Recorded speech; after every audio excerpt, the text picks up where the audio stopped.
Oh, mga kaluto, magluluto pala tayo, no? Ube halaya. First time ko palang magluto niya. Ayan. And pinackage ko. Yan pala yung ginamit namin, ube halaya. Ube. Dalawa. Isang kilo mahigit. Isa't kalahating kilong ube. Yan. Meat grinder ko. Try ko. Medyo pangit ang pagka-green ko dyan. Masyadong malangot yung ko. Yung kamote. Hindi ko na pinakita yung pagbabalat ng kamote. Pero binalitan ko yung ube na yan. Yan. Green ko siya. Ayan ang Ricardo. Ayan.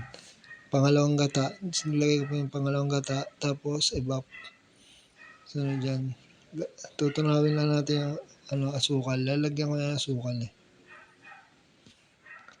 1 cup of sugar, white sugar. Pag natunaw na yan, ayan.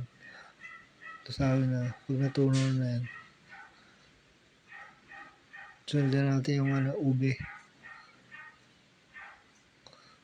Lalagay ko na dyan yung ube. Para solid. Yan. Yan na yung ube. Oh.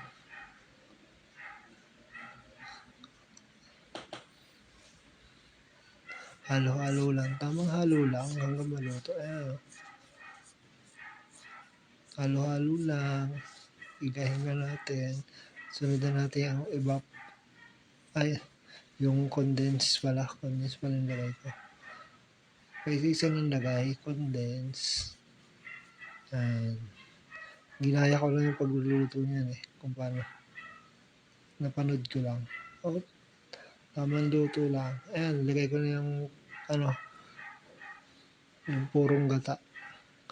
Halo-halo ng purong gata yan. Napakasolid yan. Napakasarap. Purong gata eh. Tayo natin magbuntikan. Pag nabuntikan, lagyan na natin margarine. Yan. Nilagyan ko mga pala ng ube extract. Yung pampakulay. Ube halaya flavor. Extract. Margarine. Hindi ko alam ba't nilagyan ng margarine. Para mas masarap. Ayan na, luto na yung natin, ube halaya. Halu-haluin na natin, igahin pa natin, lutuin natin maigi para lalong masarap. Ayan na, luto na, papackaging ko na. Tamang packaging lang.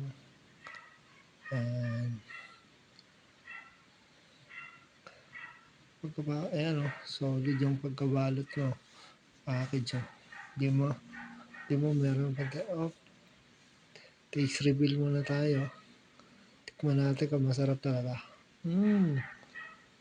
Napakasarap. May singaw ako niya kaya sobrang hindi ko masyadong napapikit pa sa singaw. Naman yung singaw ko eh. Ayan, tikman na lang. Pero napakasarap yan, solid. Hindi ko tinipid yan. Salamat sa panonood ng video. Thank you. Tapos susunod na uli na ating pagluluto. Salamat.